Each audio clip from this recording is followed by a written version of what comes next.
Hello. I'm going to start by telling you a story. In 1960,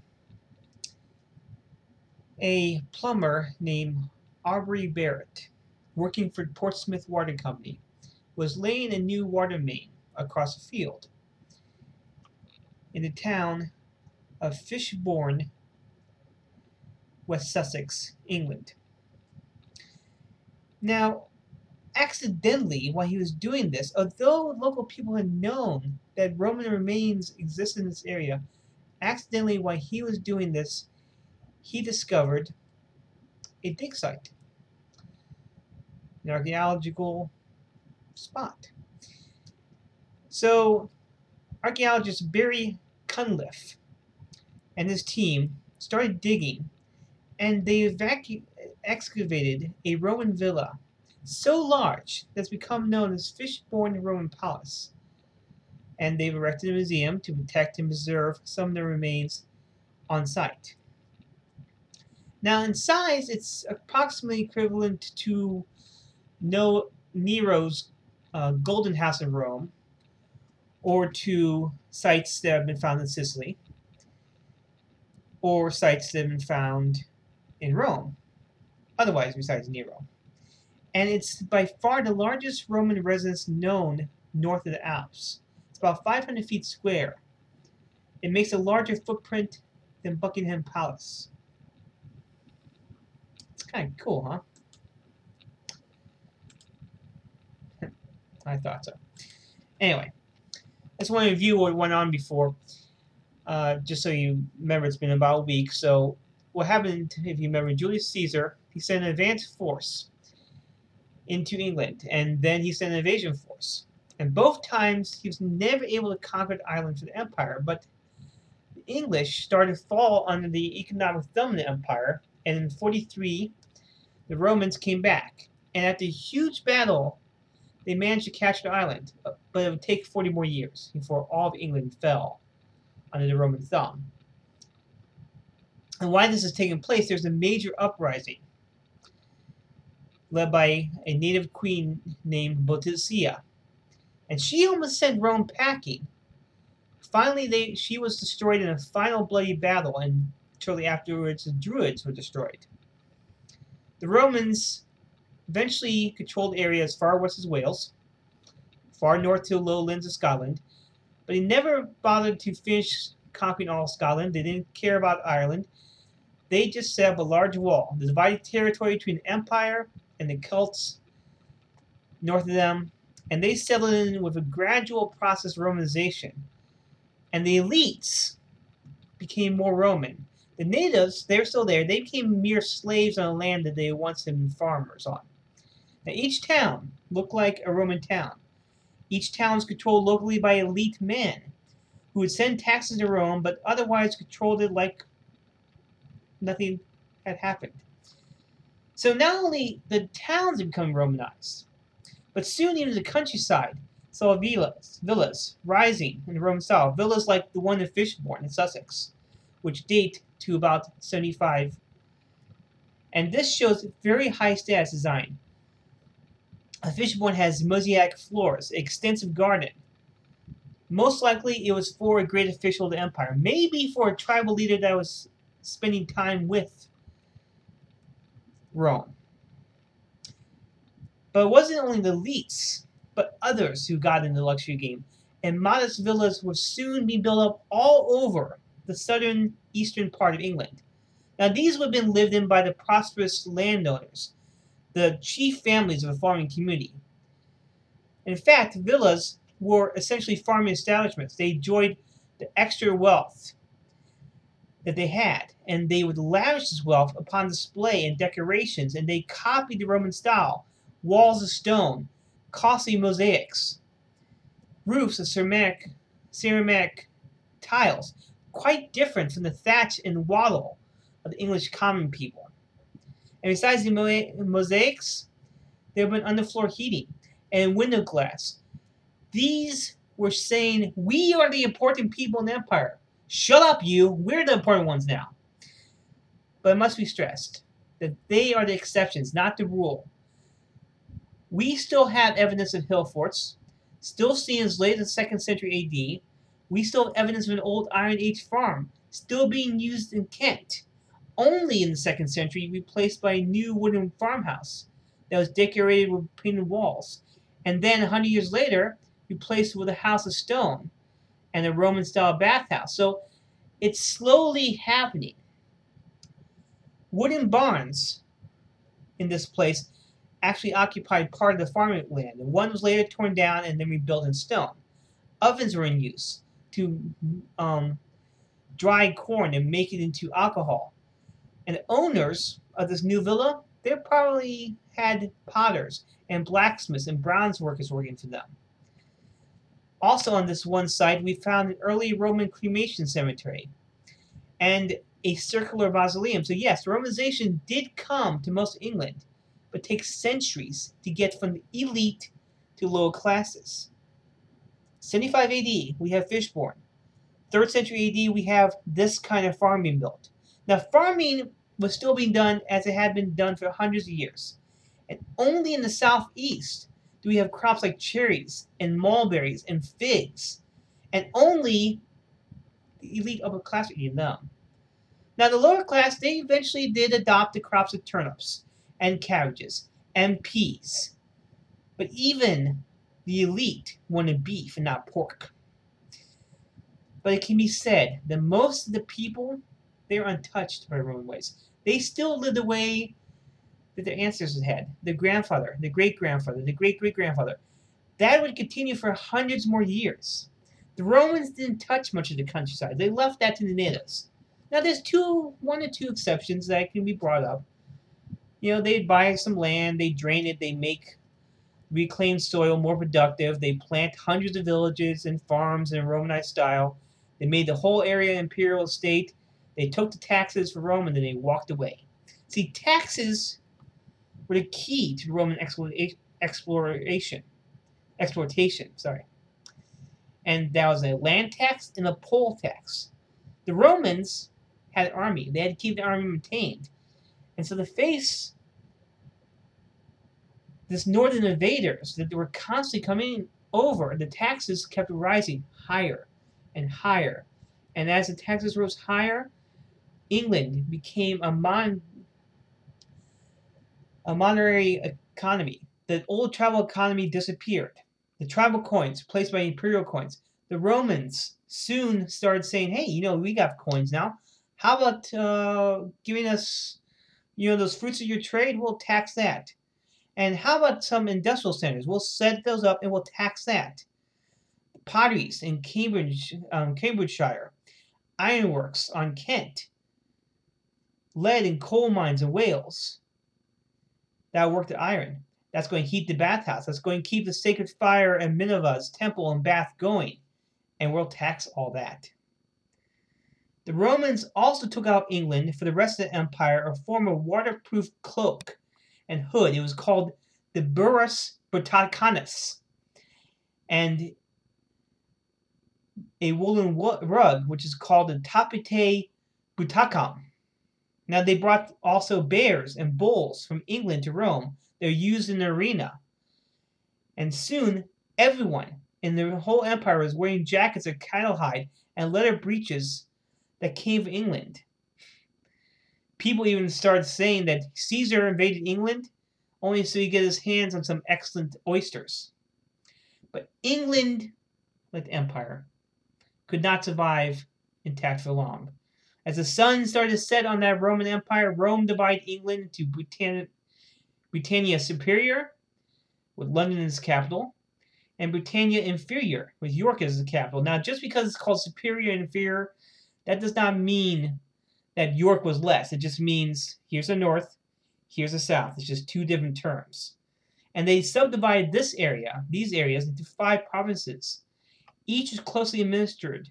Each was exploited to the hilt. And as the country became settled and part of that empire, the role changed. The army's occupation became armies of defense. And by 250, most of the army in England was natives. And each company, each regiment, was drawn from a specific region. Over a tenth of the entire Roman Empire the Roman army was stationed in Britain.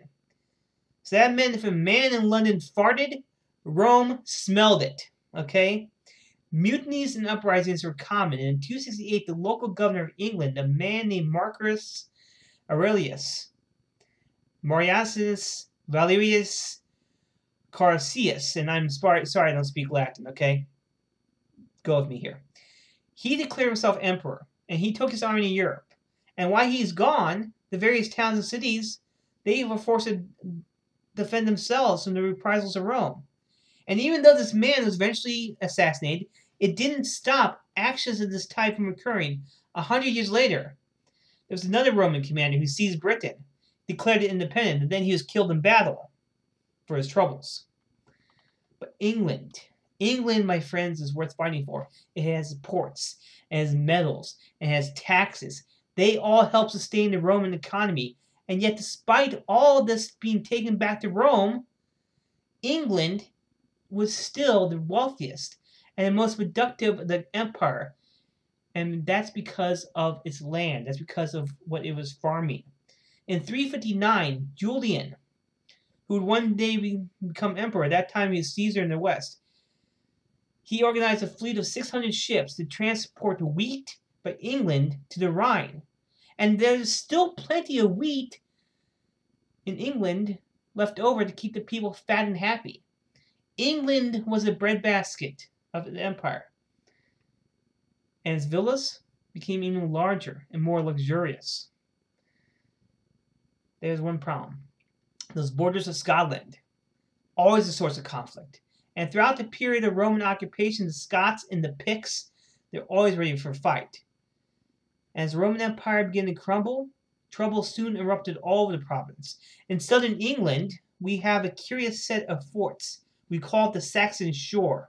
We don't know what the purpose was. Now, maybe this was a place meant to defend the coast against Saxon invaders from northwest Europe.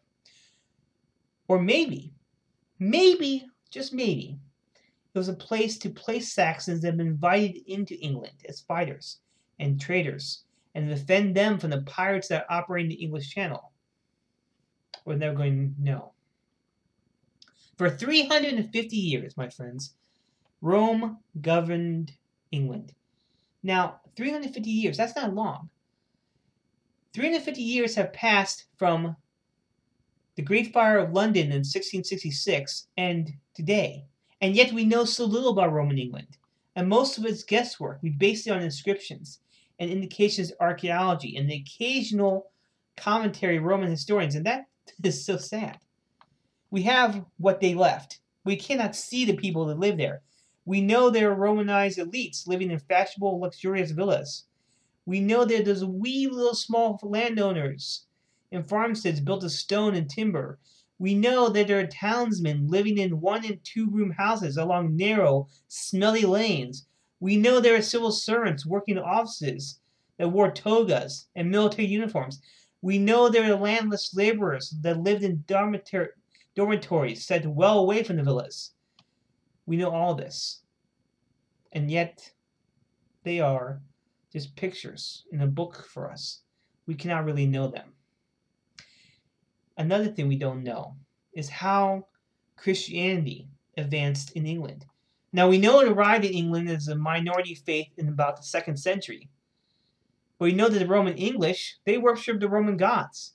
And there are still those in England who worship the gods of nature. Even though the Druids are gone, there are still gods of nature who got worshipped. Christianity would not have appealed to either of those two groups. But we have vessels and plaques from the 3rd century found in Huntingdonshire. And this is the earliest evidence of Christianity found throughout all of the Roman Empire. We have a Christian cemetery about the same time period found in Dorset. We know that Christianity reached Carlisle by the 4th century. Christianity was not made legal in the empire until 312, when Constantine the Great made it so. Constantine, who had a close connection with England, spending his vast majority of his maturity in England, being proclaimed and appointed emperor in York in 306.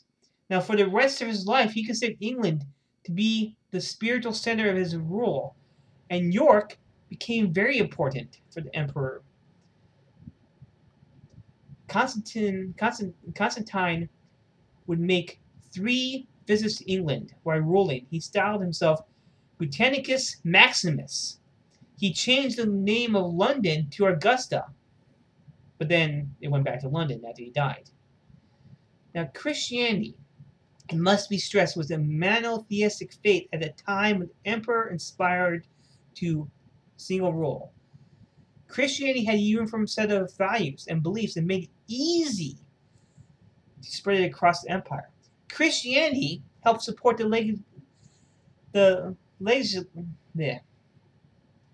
forces in Rome, the Senate, and the bureaucrats. Many of its leaders after 312 came from the governing classes. The people of England that had been Romanized were quick to embrace the delights of an institutionalized faith, and this is why Christianity became associated with the culture of the villas. It's a religion of the administrative elites in the towns and the cities, where bishops were appointed and charged with the care of the urban flocks. In 314, 3 English bishops were appointed for York and London and Lincoln. And in digs that have been done near Tower Hill in London, we found remains of what may have been a Christian cathedral, complete with marble and painted walls, and a holy well located in the center of the nave for baptisms. Now, we have little evidence of churches elsewhere in England that date from the 3rd and 4th century. But you know why? Because they lay concealed beneath the more recent ones. Churches in England are built on the foundations of other churches in England. But no matter how good an empire is, no matter how well it's administered, it cannot last forever. The frontiers of the empire were steadily being threatened and overwhelmed. The Franks had entered northern Gaul. The Visigoths were settling in Italy. The Picts and the Scots, they're advancing southward in England. In 367, a force overran Hadrian's Wall and moved in dispersed bands further south to ravage the countryside. They reached the forts of the Saxon shore. They murdered the commander there. That's a notable defeat for the English. And even though the Romans did manage to intervene, and they pushed tribes back, and they rebuilt, and they refortified those posts, and they helped maintain peace for 40 more years, the handwriting was on the wall. By the early 5th century, a series of bids for imperial power elsewhere in Rome had stripped England of much of its military force. Those forces had left search for glory. Civil war between this pretender and that pretender to the throne made a bad situation worse as the army and administrative machines of Rome started to break down. In 408, the northern tribes of England, they came back on the attack. The Roman English were forced to defend themselves, and then they expelled the Roman governor, and they established their own administrations. Or at least, that's what the contemporary historian Zosimus will have us believe. But what most likely happened is probably this. They're Romanized English, and they wanted to keep the Roman government involved in England. They got great benefits. But there were others who said, we're sick of the taxes. We're sick of the cohesion. We're sick of this bribes. We're sick of, bribe me and I'll be good. Piss me off and Rome's might will come down in your neck. So what we do know is that in 410, Roman Emperor Hyrcanus was asked by a section English, send us more arms. Send us more men. We need to defend against the Saxons and the barbarians, the Picts and the Scots. And they're told, no. From here on out, England's going to defend for itself. 410 is the last date of Roman England. And what followed is that various cities and regions were taken over by the descendants of those English tribal leaders, who were now large landowning farmers. And other parts of England, they were formed in self-governing administrative units with the leaders that were called magistrates. And other parts of England, mostly to the east and southeast, where the invasion had first taken place, they formed themselves into small kingdoms. They hired mercenaries to defend themselves. And these mercenaries often came from present-day Germany, which would prove to be a problem in the years to come. In the northern part of England, the tribes who never been truly Romanized, they went back to the Iron Age tribes they'd once been. And other places in the north, they were forced to group themselves around what soldiers were left, and they'd name a commander, and that commander would be named chief of that group. Now, one of these chiefs was named Colhan, and he comes down to us in the Old English folk rhyme, Old King Cole. What we know about all this change is different in various places, but we know that some signs of general change have been found. For instance, with Rome gone, the taxation system went with it. And with taxes gone, circulation of coins went out the window. And with the circulation of coins gone, the large centers of pottery manufacture were out of business. Brick making did not come back to England until the 15th century. From 410 until the 15th century, bricks were not made in England. Villas were neglected and then abandoned, and then became sites of settlers and started anew. The days of Rome were gone from England. The monumental cities, they're abandoned by Rome. The cities themselves, however, did not suddenly dry up. They simply changed their function. They were still centers of administration for their immediate area. They housed the local bishop. They housed the local leader, but they no longer needed to be an imperial outpost. For instance, the city at Silchester, there, the Ballista became a center for metalworking. York and Gloucester, they rebuilt and changed their function. The city of Verulamium had a new supply of water with timber pipes brought into the area in the latter part of the 5th century. The Roman city of Worcester was razed, and a wooden hall was built in the place where the Roman fort had once been. That became a center of complex of timber buildings, and it was based on the Roman model. There's evidence that have been found that towns and cities are heavily populated. Towns and cities maintained their commercial life long past the time the Romans left. It didn't become suddenly a dark age. Self-sufficiency was based on barter, based on local trades. We have evidence of handmade pottery and a little bit of raw clay that most likely was used to build walls. Farmers and laborers, they continued on. Nothing had changed with them. Nothing would change with them. Now, we know that life in the country did not change because of one important primary source, and that is in the Confession of St. Patrick. Now, Patrick was captured by Saxon slavers in the late 4th century. He was taken to Ireland. He became a slave.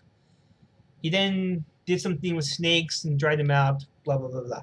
But 6 years later, he returned to England. He's told by his father, enter public service. Show that the affluent life of the villa owner was still continuing. Be a speechmaker. Guide the people. So we still have some kind of working polity based on the Roman model. But what would replace the Romans? Who would come take the land? Would it be the Picts and the Scotch and the Irish barbarians who sweep in? How are those Saxon warriors who've been settled here by the Germans in the last years of the rule and who stayed to marry native women? Or how about those German soldiers who once served the Roman legions but now were out of the army, now retired into the land? How about those native English, once downtrodden by the Romans? But the Romans gone? Would they be able to come back? So next time, we're going to discuss this very important question.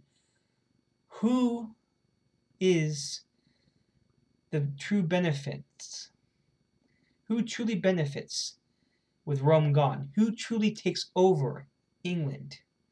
England, this town of mad dogs and Englishmen who go out in the noonday sun. England, the damp and sunless place. England, whose summers are warm and winters cold, or winters mild and summers cool, where it rains a lot, but mostly in the western part of England, where it blows, but mostly only in the autumn and the winter. Damp forests made of oak and ash, marshes and heath wrapped in mist, moors and mountains, the land of pasture and not crops, lowlands where corn is grown. England displays surprising differences. What would take place? Who would take it? You want to know? Come back next week. Or actually, 2 weeks from now, because next week I'll be on vacation. But until then, my friends, stay thirsty.